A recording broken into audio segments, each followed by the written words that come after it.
Kingdom of Congo was one of the largest and most powerful states in the southern half of Africa.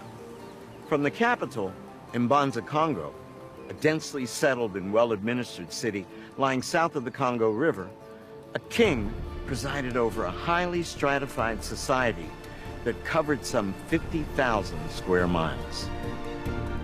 At the heart of the city stand the ruins of a building constructed in the middle of the 16th century. It's one of the most important architectural remains in the history of sub-Saharan African Christianity, a striking symbol of the transformation of the religious beliefs of this great African kingdom.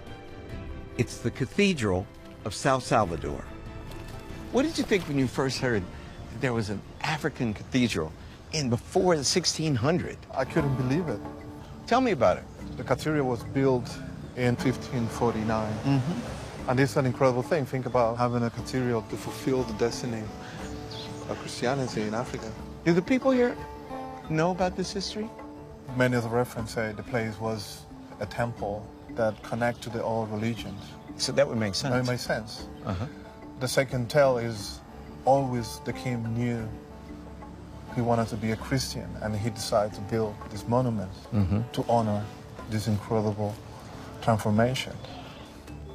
The adoption of Roman Catholicism by the King of Congo in 1491 not only changed the official religion of the kingdom, but it inserted Congo into the very heart of European power.